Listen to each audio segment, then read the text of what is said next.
Good afternoon and welcome back. I'm Marcus Peter. In numerous conversations between atheists and theists, one of the issues is that there's an assumption commonly shared on both sides that all theists believe in basically the same thing and that all atheists don't believe or believe in basically the same thing as well. The problem is the terms themselves are so widespread that we have to seriously engage the phenomena of atheism and theism on its merits and to discuss what that kind of dialogue can actually look like. Joining me to have a conversation about this is my friend Pat Flynn, writer, philosopher, podcaster, and speaker. He lives in Wisconsin with his bride, 5 children, and his St. Bernard. He hosts Philosophy for the People and The Pat Flynn Show, and his website is chroniclesofstrength.com. Pat, great to speak with you. How are you? I'm great, Marcus. Always a pleasure to be with you. How are you? Likewise. Every time I know you're coming on, it's a treat for me. So, as a former atheist, I think I'll be one of the first to admit that I think every atheist believes that they have their own brand of atheism. And so that logic would apply on the theistic sphere as well. Can you please speak to that in a general perspective? Yeah, so I think today's conversation is based off a brief Substack article I put up on the importance of not assuming more than you reasonably should of the opposing view. In this context, if you're a theist, assuming certain things of atheists, or if you're an atheist, assuming certain things of theists. And it does work certainly both ways, but just to get to my motivation here, as somebody who was formerly an atheist and now is decidedly in camp theism, it's annoying, right? It's annoying when people consistently tell you believe things that you don't. And for me and my purposes, which are not just philosophical, but evangelical and apologetic, I think it's really important to do everything you can to not annoy somebody. Because when you constantly tell people that they're wrong because they believe X, Y, or Z, and they don't believe any of those things, the chances of having an actual productive dialogue with them, of having a fruitful exchange, and maybe even getting them to open up to your position, significantly decrease. So this sort of branches out from a wider theme I've talked about before in apologetics of a division between the matter and the manner. There's the matter of the content. You want to make sure that what you say is strong and correct and all this or that. But there's also the manner of how you approach people, how you engage people, being charitable, being gentle, being patient, and also making sure that you take the time to understand what their position is. So just to give you an idea, that's a little bit of my motivation behind what's going on with this article and conversation today, Marcus. Mm-hmm. Understanding that motivation gives us the context we need to go forward, because you highlight an extremely crucial component of, in this case, I guess we can call it interreligious and a-religious dialogue, because I don't want to cast aspersions on the Catholic enterprise of evangelization, but I do believe we do a rather poor job of trying to properly intellectually understand the motivations and the frameworks, the categories of the person we're trying to evangelize. We often come with the fact that we have the fullness of truth without knowing what the categories we are actually speaking to actually say. Yeah, I think that's correct. I think we need to take responsibility for that. But of course, I also don't want to make it at all seem like this is a problem exclusive to Catholics. I mean, you see it all over the place. I mean, Protestants make assumptions about Catholic beliefs that they constantly critique that are wrong. Atheists make assumptions about theistic beliefs that are frequently wrong and not even in the general direction of anything that is actually held by theists. So, and you see this go on in political spheres as well. So I think it's a very general tendency. And I think it's sort of just born out of the fact that people tend to kind of live in their own circles, and they don't, for whatever reason, often linked to motivated reasoning, they're not very comfortable going out of those circles and understanding different positions and having their ideas or positions challenged. And I don't think it's everyone's duty to go out and try to understand every opposing viewpoint. I think that's asking too much. But I think it is a duty that if you're going to go out and critique, that you at least then have spent the time trying to understand the position that it is that you're venturing out to make various criticisms of. Mm-hmm. So let's talk then about some general structures that you have discovered. So we're operating here from the premise of you and I being faithful Catholics, in this case, Catholic apologists. But let's begin there when we're talking about dialogue with atheism. Yes. Yeah, good. So I think this conversation will be a lot more practical if we start with some sort of everyday examples. Mm-hmm. And here's a really common one, and this is we'll start on the theistic side of making assumptions that aren't often helpful. And one is that when theists or religious people go to critique atheists, they often start off by assuming that the atheist is a nihilist, right? That they have no morality in their worldview, or that they can't explain morality, or something like that. Now, here I want to make an important distinction. I think it is one thing to venture an argument to show that the various systems of atheism have a hard time and a difficult time securing various features of the moral dimension. I, in fact, myself have tried to endeavor to make such arguments. But that's different than just making an assumption, because the truth is many atheists are not nihilists. Mm-hmm. Most of them, would hold to some very robust form of what's called a moral realism. And they're frankly very offended when you assume that they're nihilists, they're in a philosophical or practical sense. So right away, that tends to start things off on poor footing. I'm sure you've seen that example, Marcus, right? A fairly common one. Oh yeah, absolutely. And therein lies perhaps the issue that because it is a fairly common one, we ought to approach it with a sense of intellectual honesty and, dare I say, a little bit of compassion for those who have arrived there intellectually. And not only that, but two more points there. I think one way to foster better conversations is rather than starting with an attack based on an assumption that may be entirely incorrect, start a conversation just by asking a question. If you're unsure, ask the atheists what their positions are on various things, whether it's morality, if they do affirm a sort of moral dimension, and if so, how they think that is ultimately secured or explained by their wider commitments. You can never go wrong. If there's one tip people leave this conversation with, you can never go wrong by starting with questions rather than attacks or criticisms. Mm-hmm. So let's flip the narrative then. Let's take a look at different categories and structures of theism. You rightly note the larger ones. Tell us what classical theism is. Yeah, so this is just as there's many different forms and flavors of atheism, and we didn't even really get into too detailed of the different schools there. We could circle back to if we want. Mm-hmm. There's lots of different theisms, so it's important for atheists to realize that when they're critiquing theism, there's lots of different positions on what exactly that is. God, the nature of God, the number of gods, right? Monotheism, polytheism.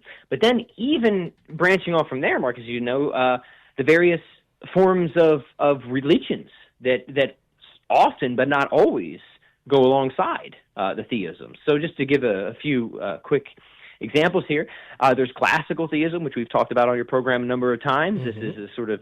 This is most perhaps famously articulated and defended by Thomas Aquinas, where God is radically transcendent, absolutely simple, purely actual, so on and so forth, eternal, immutable. It's sort of the most, I would say, it's the God of the philosophers, as it's sometimes called, right? Because it grows out of perennial philosophy with roots in Plato, Aristotle, and so forth, right?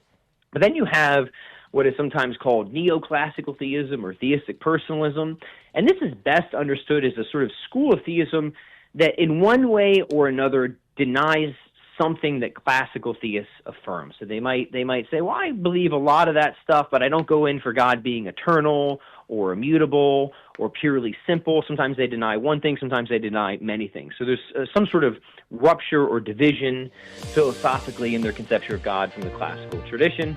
I hear the music, so we can pick up the rest on the other side of the break. My guest is my friend, Pat Flynn, and we are talking about what theists and atheists actually believe or mean. And simply, it's to say that we ought not have ubiquitous or wide-sweeping categories for both of these, but to understand where each side is coming from. Stay tuned, I'm Marcus Peter.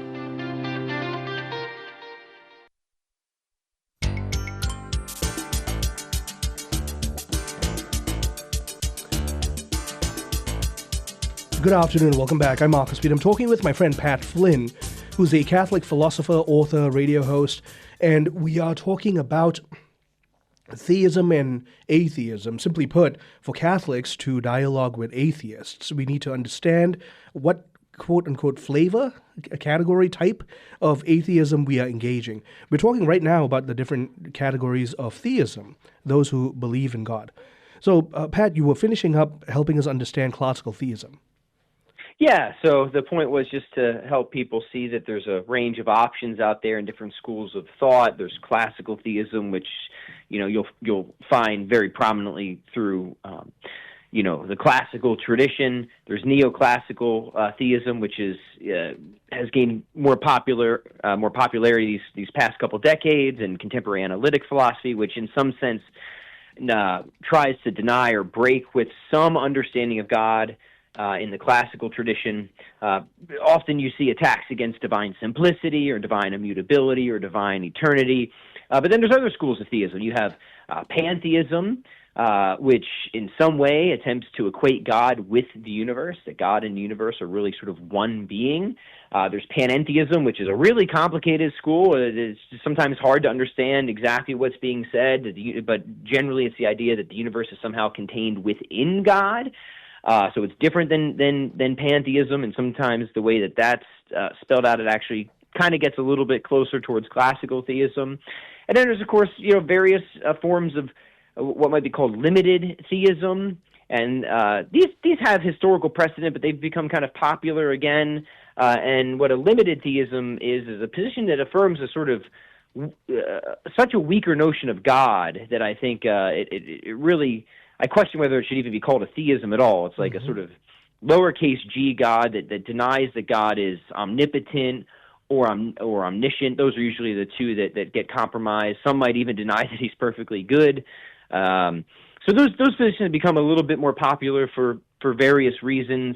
That's probably enough just to show people that there's actually a lot out there. So and people who believe in God could believe in any one of these or some option we haven't even begun to investigate yet. So, thank you very much for defining for us these other categories. And so I want to invite you to speak to, you were just touching on panentheism and why it's by itself is a can of worms. Can you help our listeners understand, I know this is a tall order, in a very overarching capacity, exactly what panentheism entails? So panentheism is like I said, the general claim that there's some sort of kind of unity between God and the universe. God doesn't reduce to the universe, or the universe just isn't God. But there's something about the relationship between God and the universe where we can broadly say that the universe is in God. I think if you spell this out and some panentheists do in relation to a sort of causal relationship, where the universe is in God in a very broad sense, that God is present to every aspect of the universe insofar as God is bringing it into existence. This is a version that's defended in the literature. Then you don't have something that is actually substantially different than classical theism, as long as you affirm everything else that classical theists say, right? Other views, however, want to say that God and the universe are somehow kind of like one giant substance, and the universe is, in a sense, part of God. And I think that understanding is a clear break with traditional or classical theism, and I think there's all sorts of issues with that. So the point is it's complicated, and even within any one of these schools, right, there's further divisions where, you might say, okay, well, you're a panentheist, and you believe this, but that could be entirely wrong, because I can think of at least 3 or 4 different ways that a panentheist might kind of, articulate their position. And in some ways, I think, are actually pretty close to classical theism. Others are, I think, a lot closer to like a form of finite theism or something like that. So yeah, these matters are complicated. They're tough. Now, you also beginning to tell us about the sort of different categories of atheism that we might encounter, and what the broader picture of these categories look like. That's right, yeah. So you have your kind of traditional, what we would call like hardball physicalism, if we want to just kind of go through these fairly quickly. And the physicalist is somebody that says whatever exists is sort of whatever the best of the hardest sciences tells us about, and typically that comes down to physics, right? So maybe it's not current physics, but some sort of ideal completed physics that will spell out our entire ontology and our epistemology of how we come to know. Everything that we need to know about reality comes through the scientific enterprise itself, right? So if you're a physicalist, you are a reductionist, you think everything is going to reduce down and ultimately be explained by these sort of fundamental physical entities. And of course, if you, like most physicalists and most theists, you don't think God is something that falls within the sort of methodological net of science. So it's gonna sort of land you in the default atheism, right? So atheism is the position, just to even back up and get more clarity, that denies the existence of God, right? Which tells you one thing, right? That they're committed to there's no God in reality. Again, it raises the question of what kind of God are we talking about, but it doesn't tell you a whole lot else, right? And that's what we're trying to explore now. Then there are naturalists, right? And this is where things get a little bit confusing because naturalists generally want to say a lot of what physicalists say, but they might be a little bit more liberal about the sorts of things they're willing to allow into their worldview. So a physicalist might actually be more inclined towards a sort of nihilism or anti-realism about morality because that clearly doesn't fit, right, within their kind of philosophical methodology and epistemology and so on and so forth. And so, yeah, that a lot of physicalists do tend to come out as sort of moral nihilists or anti-realists. But naturalists might say, well, science, the various sciences, not just physics, tells us a lot about reality. That sort of gives us the best idea of the sorts of things that are contained within reality. But, maybe there's still a place for various philosophical disciplines.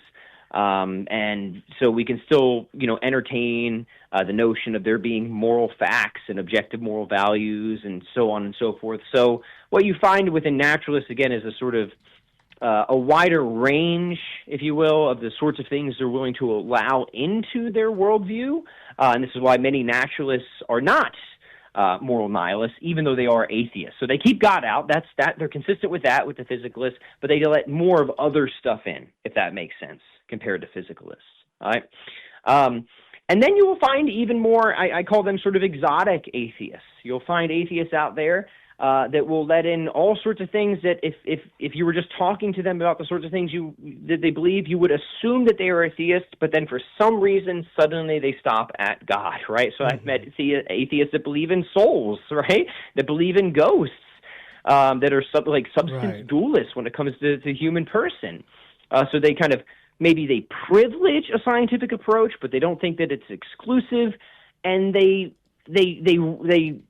deny the existence of God, not because science doesn't tell us about God, but maybe for other reasons. Maybe because they struggle with the problem of evil or something like that. And I think that's another important thing to sort of realize, is that different people come into different positions for various reasons. Not everyone is an atheist because of the science rocks slogan or something like that, right? Maybe they're wrestling with other experiences, a problem of evil or suffering or something like that.